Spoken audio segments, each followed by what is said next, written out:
It is March 2006.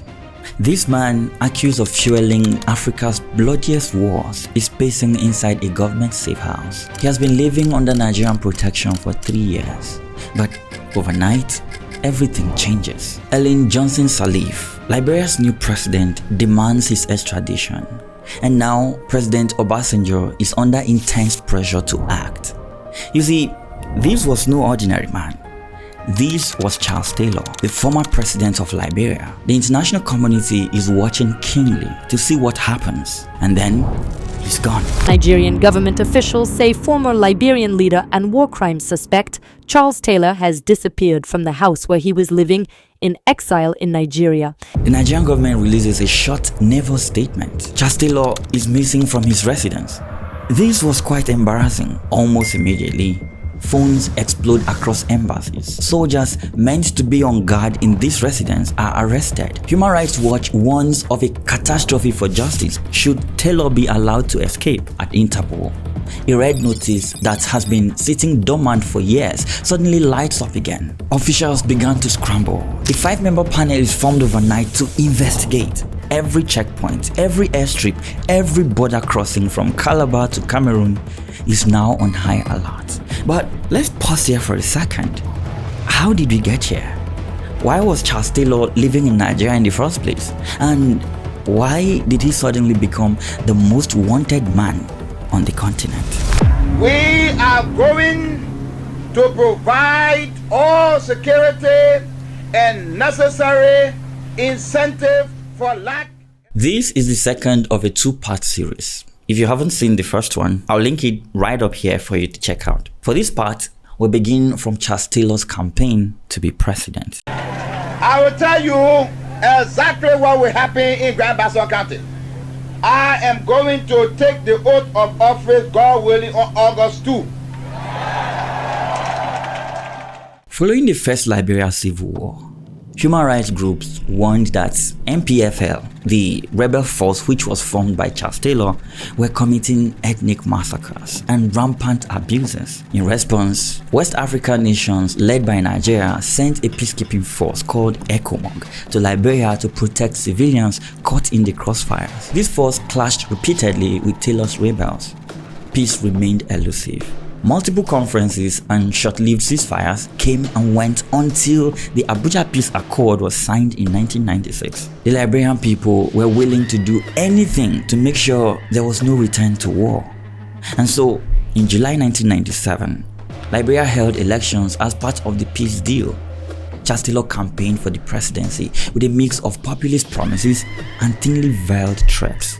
You see, after years of brutal war, many Liberians believed Taylor would never accept defeat at the ballot box, a sentiment captured by a dark and memorable slogan attributed to his supporters. He killed my ma, he killed my pa, but I will vote for him. This slogan instilled fear in the voters who feared that if Taylor didn't win, war would resume immediately. Realizing the existence of this fear in the populace, Taylor's NPFL propaganda used it to their advantage as his private fighters remained nearby when the people cast their votes. Unsurprisingly, Taylor won the 1997 election in a landslide, securing about 75% of the vote. International observers didn't see anything wrong with the vote. The process seemed fair, but the outcome was driven by Liberians' desire for peace at any cost, even if that meant elevating the very warlord who had wrecked their nation. On August 2nd, 1997, Charles Taylor was officially inaugurated as the 21st president of Liberia, marking an extraordinary transformation from prison to guerrilla leader and now to head of state. As president, Charles Taylor quickly converted his guerrilla dominance into an authoritarian state. Initially, many Liberians hoped Taylor would pacify the country, but his rule quickly became synonymous with corruption and repression. Taylor quickly established himself and his loyalists in every organ of government. He rewarded MPFL commanders with key military and police posts. He retained a personal militia of elite fighters and built a security apparatus that answered only to him. This included an anti-terrorist unit, a fearsome paramilitary guard led by his own son, Charles "Chucky" Taylor, then only in his early 20s.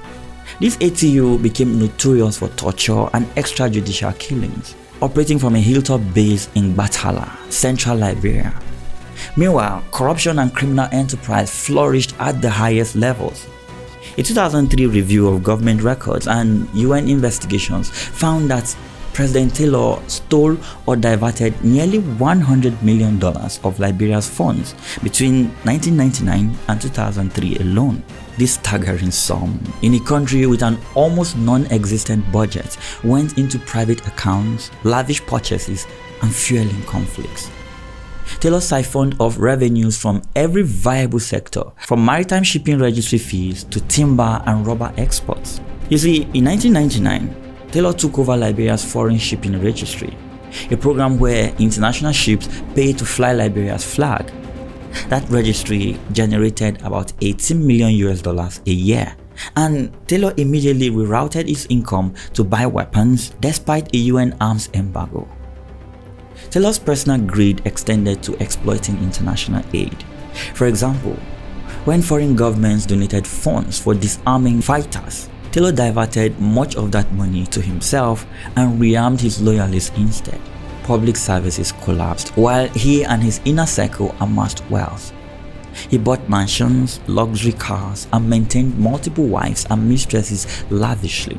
Amidst all this, government officials dared not question these excesses, as doing so could mean death or exile. Meanwhile, political repression under Taylor was severe. Many opposition figures from the war elite fled or were co-opted. Those who voiced dissent, like journalists, civil society leaders, even pastors, faced harassment, imprisonment, or worse. There were mysterious assassinations, such as the murder of Samuel Doki. Between 1999 and 2002, Chucky Taylor's ATU ran a regime of torture at the secret site in Batala Base, inflicting horrors on prisoners. Victims were burned with hot irons, had molten plastic dripped on their skin, were subjected to electric shocks on their genitals, and other brutal acts. In one case, Chucky personally shot and killed multiple detainees in front of others, allegedly to send a message. Chucky Taylor was later prosecuted in the United States as he was a US citizen by birth. He was convicted of torture, receiving a 97-year prison sentence for his crimes. Meanwhile, Taylor was not only enriching himself at home alone. He soon turned his attention to the blood diamonds from neighboring Sierra Leone. Prospecting for diamonds is a gamble, and it's back-breaking work, especially for small-scale miners in Sierra Leone. You see, Charles Taylor's impact reached far beyond Liberia's borders, earning him the reputation of a regional warlord par excellence. While president of Liberia, he simultaneously was the puppet master of a brutal rebel war in Sierra Leone. From 1991 to 2002, Sierra Leone was wrecked by civil war, and Taylor played a central role in fomenting that conflict for personal gain. He was the principal backer of the Revolutionary United Front, RUF, a Sierra Leonean rebel group led by Fode Sanko. Taylor's relationship with the RUF began around 1989 to 1991, when both he and Sanko were in Libya training under Gaddafi. Taylor helped launch the RUF's initial invasion of Sierra Leone in March 1991 by providing men, weapons, and a rare base in Liberia. Yeah, the RUF attack was coordinated with MPFL operations. In exchange, Taylor sought access to Sierra Leone's diamonds found in alluvial mines in the eastern part of the country. These gems, which came to be infamous as blood diamonds, were smuggled through Liberia and sold on Taylor's behalf, generating tens of millions of dollars. Throughout the 1990s, evidence mounted that President Taylor was arming and guiding the RUF insurgency. The RUF's campaign was deadly. They became notorious for hacking off the limbs of civilians, including children, as a terror tactic. There were mass rapes and sexual slavery, murdering entire villages and forcing thousands of boys and girls to become child soldiers. Taylor's Liberian forces actively collaborated with the RUF. For instance, RUF commander Sam Bokari, also known as Mosquito, was based in Liberia and took orders from Taylor during key operations. A UN panel of experts later documented that Taylor provided the RUF with weapons, ammunition, training, and safe haven, enabling the rebels to carry out atrocities in Sierra Leone. In return, Taylor received regular shipments of diamonds. Witnesses recounted that Sanko would bring mayonnaise jar full of diamonds to Taylor, and Taylor's men supplied trucks of guns in exchange. International condemnation of Taylor's role in Sierra Leone began in the late 1990s and reached a peak in 2000. In May 2000, RUF rebels captured over 500 UN peacekeepers in Sierra Leone, causing a global crisis. Desperate to free the hostages, the UN and regional diplomats turned to Taylor, given his influence over the RUF, and he negotiated the peacekeepers' release. This episode, while portraying Taylor as a peacemaker, confirmed his leverage over the RUF. The same year, Britain's government openly accused Taylor of selling guns to the RUF in exchange for diamonds. They also pushed the UN to punish Liberia for all of these crimes. Taylor remained defiant. He claimed Liberia had constructive ties to the RUF that he used to help peace, and he denied any wrongdoing. Yet, he simultaneously harbored RUF leaders. Even after the 1999 Lome Peace Accord in Sierra Leone, Taylor gave rebel commander Sam Bokari refuge in Monrovia. When a special court later indicted Bokari in 2003, Taylor's government announced Bokari had been killed in a shootout while crossing back into Liberia, an incident widely suspected to be Taylor having Bokari eliminated. Well, elsewhere in West Africa, Taylor's long arm sowed chaos as well. In the late 1990s, the government of Guinea faced incursions by both Taylor-supported Sierra Leone rebels and Liberian fighters. Guinea responded by harboring and arming Liberian dissidents, the Lord rebel group that rose against Taylor. In Côte d'Ivoire, Taylor also meddled. After a civil war erupted there in 2002, fighters loyal to Taylor crossed over to support one side, further destabilizing the region. By 2003, Liberia, Sierra Leone, Guinea, and Côte d'Ivoire, a swath of the Mano River region, were all entangled in interconnected conflicts with Taylor's fingerprint on many of them. According to a 2001 report by Washington Post, Charles Taylor and Burkina Faso's Blaise Compaoré moved weapons and fighters across borders to keep diamond regions in rebel hands. Intelligence sources even tracked arms shipments from Libya to Taylor as late as 2001, suspecting Gaddafi's regime of abetting Taylor's plans to ignite new conflicts once the Sierra Leone war began winding down. In response to Taylor's regional meddling, the United Nations imposed tougher sanctions. The UN Security Council banned Liberian diamond exports and prohibited arms sales to Taylor's government, condemning Liberia's support of the RUF and other insurgents in the region. The sanctions also included a travel ban on Taylor's top officials. Well, Taylor remained defiant. He publicly denied that Liberia had any diamond-fueled gun running and calling the sanctions unjust. Back home in Liberia, peace under President Taylor proved to be short-lived.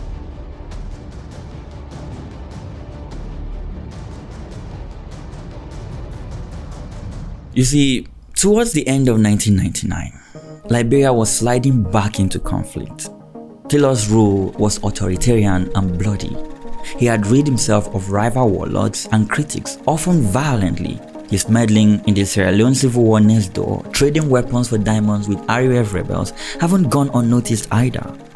In response, a new rebel force emerged in northern Liberia. This one is called the Liberians United for Reconciliation and Democracy, LORD, largely composed of fighters from tribes victimized by Taylor, but believed to be backed by foreign governments. This group launched attacks in 1999, aiming to overthrow Taylor. The Second Liberian Civil War had begun, essentially a continuation of the first with roles reversed. Now Taylor was the surrounded incumbent facing insurgencies. By 2002, as the tables turned against Charles Taylor, Sierra Leone's civil war was ending. The RUF had been defeated with its leader Fode Sanko captured and later died in custody.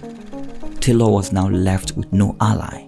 This opened the door to an international court which was actively investigating those most responsible for the atrocities in Sierra Leone. Meanwhile, back in Liberia, Taylor remained under siege from rebel factions. In February 2002, as Lord attacks inched closer to Monrovia, President Taylor declared a state of emergency, citing threats to national security. He outlawed public gatherings and gave security forces sweeping powers. This further intensified rebel activities. By 2003, a second rebel group, the Movement for Democracy in Liberia, MODEL, emerged in the south, composed mostly of ethnic Crown fighters and reportedly backed by Ivory Coast. Taylor, fighting two rebel fronts, grew increasingly cornered. By mid-2003, rebel armies had advanced to the outskirts of Monrovia itself, leading to a bloody siege of the capital. Mortars and rockets rained on dense civilian neighborhoods. Human rights groups documented mass rape, conscription of child soldiers, and summary executions perpetrated by all sides during this phase. The humanitarian situation was dire. By 2003, an estimated half of Liberia's population was displaced from their homes, either hiding in forests or crammed into refugee camps. Liberia's infrastructure and economy, already shattered from the First War, shrunk by 90% during the conflict years, effectively ceasing to function. Soon enough, ordinary Liberians, once cowed in silence, began demanding peace and relief from Taylor's wars. International pressure on Taylor climaxed in June 2003 when the Special Court for Sierra Leone (SCSL), a UN-backed tribunal, unsealed an indictment against Charles Taylor for war crimes and crimes against humanity.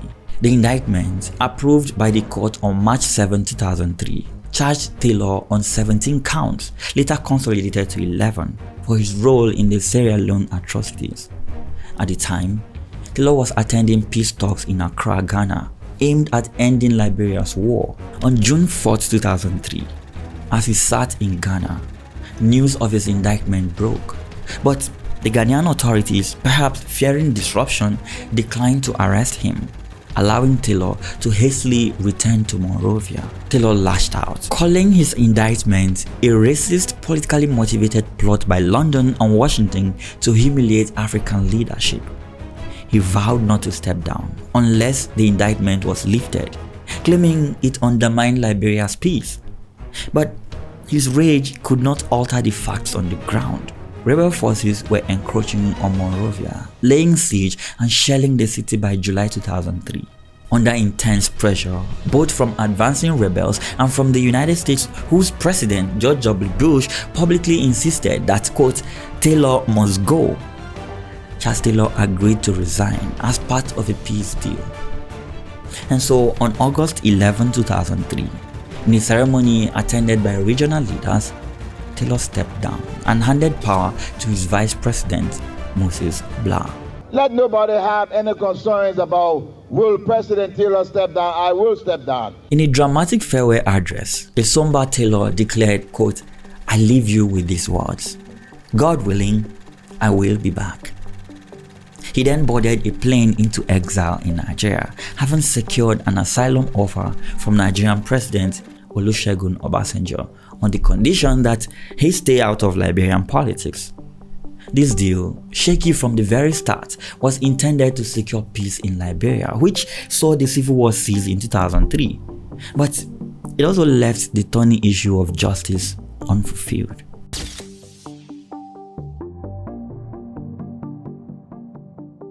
For the next 3 years, Taylor remained comfortable in exile in Nigeria, in the city of Calabar, even as calls for his handover grew louder. Liberia's interim president, Jude and later the newly elected president and Africa's first female head of state, Ellen Johnson Sirleaf, both signaled that Taylor should face trial. Finally, in March 2006, under growing international pressure and after Sirleaf's formal request, Nigeria agreed to surrender Taylor to the special court. But Taylor was not going to submit willingly. When Nigerian police went to his villa on March 28, 2006, they found that Taylor had vanished. Nigerian government officials say former Liberian leader and war crimes suspect Charles Taylor has disappeared. Shortly after losing Charles Taylor in a daring escape, the Nigerian authorities swung into action, deploying armed men at every border town as the search began. About 48 hours later, in a dusty border post near Gamboru Ngala on the edge of Cameroon, officials waved down a suspicious car with diplomatic plates. Inside, under a hat and fake documents, sits Charles Taylor. This was over. 2 days after disappearing, the man who once ruled Liberia through fear is caught, trying to flee his exile. Within hours, he's flown under Nigerian escort straight into the hands of United Nations peacekeepers. By nightfall, he's on a plane to Sierra Leone to face the special court that has been waiting for him since 2003. Due to security concerns in West Africa, the decision was quickly made to hold Taylor's trial in The Hague, Netherlands, at the facilities of the International Criminal Court. In June 2006, Taylor was transferred to a UN detention cell in The Hague to await trial. The stage was then set for an unprecedented judicial reckoning. Any chance of expelling Mr. Taylor? Maybe we could ask your colleagues on the opposite side to help us. It began on the 4th of June 2007. Charles Taylor was making history as the first African head of state to be tried for war crimes by an international tribunal. He initially tried to undermine the proceedings. On the opening day, he fired his lawyer and boycotted the court, claiming he lacked funds and that the process was political. This caused a 6-month delay, but the court appointed a new defense team for him, and by January 2008, the trial was in full motion. Over the next 5 years, a 3-judge panel heard voluminous evidence of Taylor's involvement in Sierra Leone's horror. Prosecutors presented 94 witnesses, ranging from expert analysts to victim survivors to insiders from Taylor's network. They painted Taylor as the mastermind who armed and guided Sierra Leone's RUF rebels in a joint campaign of terror and plunder. Witness intimidation was a constant concern. Several key witnesses received death threats presumed to be from Taylor's loyalists, and some had to testify under pseudonyms for safety.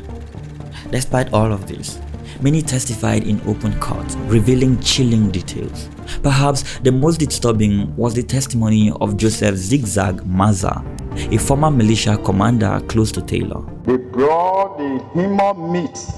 It was done or it was raw? Done. He was the first took the labor and threw it. Maza calmly recounted how Taylor had ordered countless murders and even acts of cannibalism. He described his own role in slaughtering men, women, and children, sometimes eating the flesh of victims on Taylor's command and dumping bodies in rivers. The judges and gallery sat stunned at these graphic accounts of ritualistic brutality in Taylor's ranks. Maza also implicated Taylor in having a hand in assassinations in Liberia and ordering murders of peacekeepers, among other crimes. The prosecution made clear, however, that many triggermen like Maza would not be prosecuted themselves. The special court's mandate was to go after the top leaders, and witnesses were often granted immunity in exchange for their testimony. Other memorable moments came from unexpected quarters.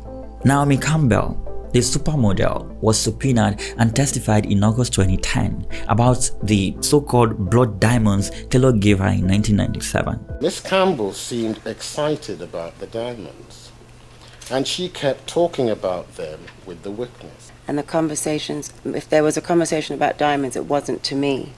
Because this morning you've already told us that you did not specifically speak to Charles Taylor. Her reluctant testimony, which detailed how she received, quote, dirty pebbles from strangers at night and later learned they were likely from Taylor, corroborated the prosecution's claim that Taylor dealt in illicit diamonds to fuel conflicts. In court, her evidence was supported by actress Mia Farrow and Campbell's ex-agent, who both heard Campbell the next morning excitedly recount the late-night gifts of a large diamond from Taylor. Sierra Leonean witnesses recounted how RUF rebels supplied and directed by Taylor as alleged committed mass rapes, amputations, and murders. One witness described rebels cutting off his hands and those of others, taunting that they won't be able to vote. Another told of being abducted as a child and forced into the RUF's drug-fueled killing sprees. The court also heard how villages were burned and survivors mutilated, all to spread terror. Judges later noted specific atrocities as proven, such as rebels decapitating civilians and displaying heads on stakes, or roadblocks made of intestines. The purpose of this, one judge said, was to instill terror. In answer to your question, no child was to be recruited or used or trained for military activities. This is Sindo Reeves. He was one of the people who came forward to help with the investigations against Taylor. He happened to be Taylor's brother-in-law and was part of Taylor's associates, helping with smuggling guns and diamonds. Reeves revealed how Taylor's inner circle ran the blood diamond trade. Reeves himself was assigned to escort convoys of diamonds from Sierra Leone back to Taylor. He described covert trips into the Sierra Leonean war zone, meeting drugged up RUF commanders like the notorious Sam Mosquito Bokare, and watching rebels count piles of gemstones on a white sheet so none would be lost. Reeves reportedly carried an ID identifying him as member of the first family, which let him pass any checkpoint. But even then, he slept with the diamonds in his front pocket and a finger on his trigger, knowing any betrayal could be fatal. The diamond for guns pipeline was both lucrative and savage. According to Reeves, once back in Monrovia, Taylor's people would hand off the rough diamonds to international dealers, including members of the Lebanese diaspora and European traders linked to Antwerp's diamond market for laundering into cash. Taylor's foreign arms brokers were equally shadowy. One was Ibrahim Ba, a Senegalese jihadist turned mercenary who had fought in Afghanistan and Lebanon before becoming Taylor's key diamond buyer. With these proceeds, Taylor bought arms and ammunition, sustaining both the RUF's atrocities and his own forces. It is quite incredible that such descriptions of me would come about. Very, very, very unfortunate that the prosecution, because of disinformation, misinformation, lies, rumors, would associate me with such titles or descriptions. For his part, Chancellor took to the stance in his own defense in July 2009 in a dramatic attempt to rebut the charges. Over several months of testimony, Taylor, ever articulate, cast himself as a peacemaker and statesman maligned by Western governments. He flatly denied trading guns for diamonds, saying, quote, "I never at any time, never ever did I receive diamonds from the RUF." He also denied control over RUF fighters. Taylor claimed any contact with the RUF was aimed at peace or was greatly exaggerated by hostile witnesses. He alleged that the United States and Britain wanted him ousted to gain Liberia's resources or to settle Cold War scores. However, under cross-examination, prosecutors confronted Taylor with contradictory evidence, including radio intercepts and the testimony of insiders who directly implicated him in commanding RUF operations. The sheer scale of evidence, some 50,000 pages of trial transcripts and 1,500 exhibits, made this one of the most complex international trials in modern history. Interestingly, according to the prosecutors, Taylor's assistance was integral at every stage of the war in Sierra Leone. He provided training to RUF fighters who were trained at MPFL bases in Liberia. He provided arms and ammunition in violation of UN embargoes, often funneled via Burkina Faso or paid for with diamonds. He provided personnel, as Taylor at times dispatched veteran NPFL fighters like his special forces to bolster RUF operations, and he gave strategic direction. For instance, during the infamous January 1999 RUF invasion of Freetown, which saw rebel forces massacre, mutilate, and burn alive thousands in Sierra Leone's capital, radio communications showed RAF commanders coordinating with Liberian officials, implying Taylor's involvement in that offensive. Taylor's aim was to destabilize Sierra Leone's government and ensure a friendly or puppet regime that would allow him unrestrained access to Sierra Leone's diamonds and other resources. By backing the RAF, Taylor also sought to weaken regional adversaries. You see, Sierra Leone's government had supported anti-Taylor Liberian fighters in the past. By keeping Sierra Leone embroiled in war, Taylor neutralized that threat and profited from the chaos. This strategy of regional warfare made Taylor an international pariah. Even Al-Qaeda reportedly approached Taylor in the late 1990s, seeking diamonds in the wake of the 1998 US embassy bombings, illustrating the lawless conflict economy he presided over in West Africa. Taylor's Liberia became a hub for sanctions busting and transnational crime, from gun running to money laundering, all under the protection of his office. Charles Taylor's criminal connections extended beyond Liberia's borders to one of the most heinous rebel movements in modern history. Ultimately, Taylor's involvement in Sierra Leone would lead to his undoing, as the international community focused on that aspect more so than his equally brutal deeds in Liberia to bring him to justice. It is worth noting that Taylor was never tried for crimes within Liberia, in part due to peace deal amnesties and political complexities. His Sierra Leone indictment and conviction became the legal pathway by which his impunity was finally punished. Now, I know you're wondering at this point how one man could manage this much chaos in such a short period of time. Well, the truth is, he wasn't acting alone. Charles Taylor relied on a web of associates, patrons, and businesses, both local and international, to achieve and sustain his power. These connections facilitated his corrupt empires of arms and plunder. I have carefully highlighted some of the key figures and entities in Taylor's criminal network here for you. At the very top are his foreign patrons and protectors. From the outset, Taylor's rise was bettered by foreign support. In the 1980s, the Libyan leader Muammar Gaddafi was Taylor's ideological mentor and sponsor. Gaddafi's training camps in Libya provided Taylor and many other African rebels with weapons and guerrilla instruction. Taylor also formed an alliance with Blaise Compaoré, the president of Burkina Faso at the time, who facilitated arms transfers. Burkinabe forces and mercenaries reportedly joined Taylor's MPFL in his 1989 invasion, and later Burkina Faso would be a transit point for weapons destined for Sierra Leone's RAF, often in exchange for diamonds brokered through Burkina's capital. They were essentially acting as Taylor's proxy arms suppliers.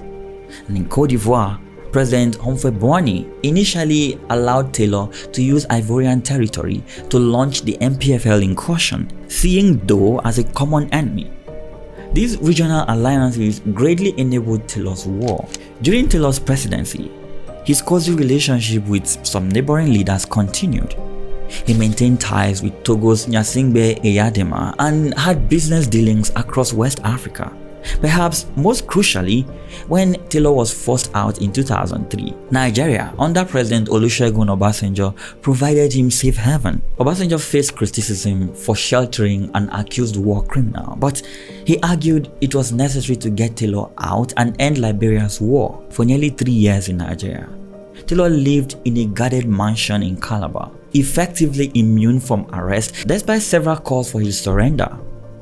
In a broader sense, Taylor benefited from a Cold War and post-Cold War international environment where great powers sometimes looked the other way. For example, in the 1980s, the United States under Reagan backed Dao staunchly, but some suspect US agencies had informal contact with Taylor too. In fact, a lingering accusation is that the CIA might have known of or aided Taylor's 1985 prison escape, which Taylor himself insinuated. There were also the inner circle and wartime associates. Taylor's inner circle included both family and trusted war buddies. His first wife, Agnes Reeves Taylor, was allegedly involved in MPFL activities. In 2017, she was arrested in London for participating in torture during the war. charges that were later dismissed on technical jurisdiction grounds. Taylor's most infamous relative in his enterprise was his son, Charles Chucky Taylor Jr., who, as noted, led the ATU and became a convicted torturer. Taylor's second wife, Joel Howard Taylor, was First Lady during his presidency. Remarkably, Joel Howard Taylor re-entered Liberian politics after Taylor's fall and served as the country's vice president from 2018 to 2023 under President George Weah. Joel publicly claimed to have divorced Taylor in 2006, but politically, she carried the mantle of his supporters. Other key Liberian associates included Benjamin Yeaton, Taylor's fearsome security chief, who was implicated in assassinations. We have Moses Bla, a long-time Taylor ally who served briefly as president after Taylor's exile. There is Kojo Sikita of Ghana, a discreet ally who was close to Jerry Rawlings, possibly assisting Taylor's regional dealings. There were warlord peers like Prince Johnson. Though an enemy during the war, Johnson ironically became a senator in Liberia later and at times aligned with ex-MPFL networks politically. Taylor also kept connections with Sierra Leonean rebel leaders. Apart from Fode Sanko, he worked with Sam Bokari and Issa Sese. Bokari lived in Liberia and was likely killed on Taylor's orders in 2003 to prevent him testifying. Sese took over RUF and was later convicted by SCSL. Taylor's patronage extended to mercenaries from Eastern Europe, South Africa, and Libya, who at various times provided him arms or fought for him. For his financial dealings, he had companies and armed traffickers on speed dial. These were his business allies. Taylor's ability to fund war and enrich himself depended on illicit commerce, often facilitated by shady businessmen and front companies. One of the most egregious examples was Guus Guvenhoven, a Dutch businessman who ran logging ventures in Liberia. Guvenhoven headed the Oriental Timber Company, OTC, ostensibly a timber export business. In reality, OTC was a cover for running guns. It obtained generous logging concessions from Taylor, covering vast forests in southeastern Liberia, and in return, they helped supply Taylor's army with prohibited weapons. Shipments for OTC would arrive with hidden arms between 2000 and 2003, directly violating a UN arms embargo. These arms, as Dutch prosecutors later proved, were used in Taylor's military campaigns that terrorized civilians. In 2017, a Dutch court convicted Guvenhoven of war crimes as an accessory. This was the first time a private businessman was found guilty of aiding war crimes by trading arms for conflict resources. The case detailed how Guvenhoven's timber operations were effectively funding Taylor's warfare, and some of OTC's timber was sold to European markets, meaning buyers in Europe were indirectly funding Taylor's atrocities. Another notorious figure was Victor Bout, a Russian arms dealer dubbed the Merchant of Death. Boat ran a fleet of cargo planes ferrying weapons globally. UN investigators found that Boat supplied Charles Taylor with illicit arms during Liberia's wars. Boat's companies, often under different names, would fly in weapons from Eastern Europe into Liberia or neighboring countries, often in exchange for diamonds and timber. For instance, a UN report in 2001 linked Boat to shipments of Ukrainian origin weapons to Liberia's regime and the RUF. Boat's operation was so extensive that one British minister said, quote, "The murder and mayhem of the RUF in Sierra Leone would not have been as terrible without Boat's operations," calling him Africa's chief merchant of death. Well, Boat was later arrested in 2008 for unrelated charges and extradited to the US. Taylor also engaged the services of Iranian and East European weapons brokers at different times, exploiting the porous arms market after the Cold War. Additionally, corporations did business with Taylor's regime, often turning a blind eye to his abuses.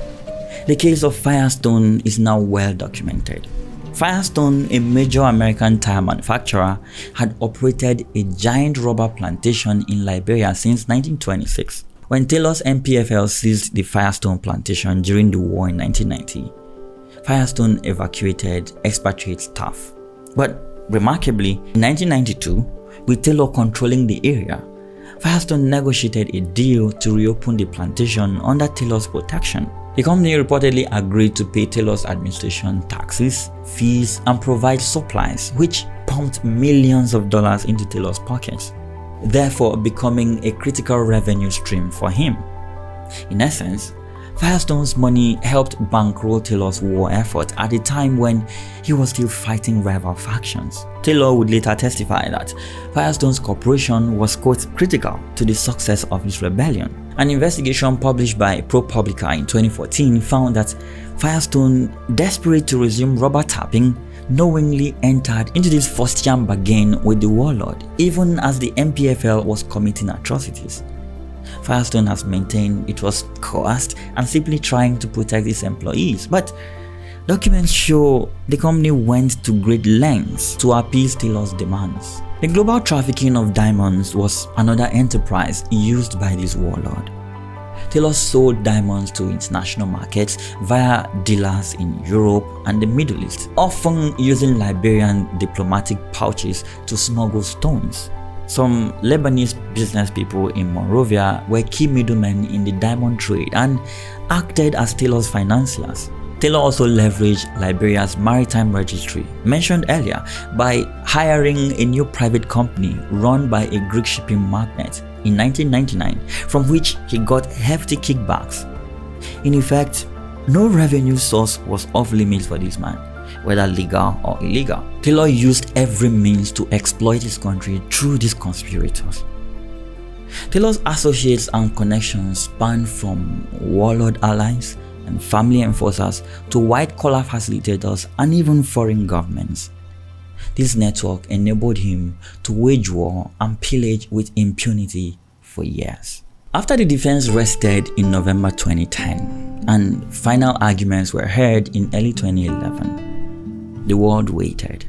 It took months, but the court finally came to a verdict. On April 26, 2012, the Special Court for Sierra Leone delivered its verdict. Charles Taylor was convicted on all 11 counts. The judges concluded that Taylor was not the originator of the RUF's crimes. He was found to have aided and abetted rather than directly ordered all acts. But this distinction did little to reduce his culpability.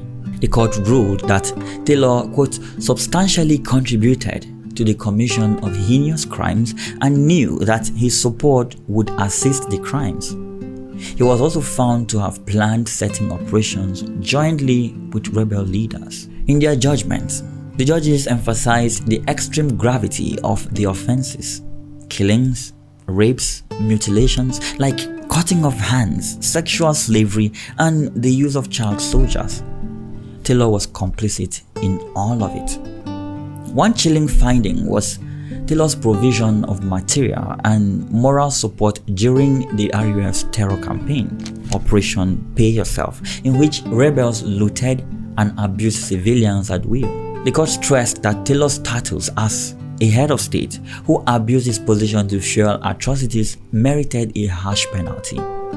Taylor, who watched the verdict stone-faced and without remorse, earned the reputation of being the first former head of state convicted of war crimes by an international court since World War II.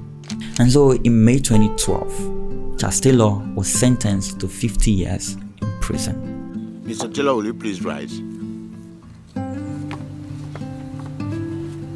For the foregoing reasons, the appeals chamber affirms the sentence of 50 years imprisonment imposed by the trial chamber, orders that this judgment shall be enforced immediately pursuant to Rule 119 of the Rules of Procedure and Evidence, orders in accordance with Rule 109 of the Rules of Procedure and Evidence that Charles Ganke Taylor remains in the custody of the Special Court for Sierra Leone pending the finalization of arrangements to serve his sentence.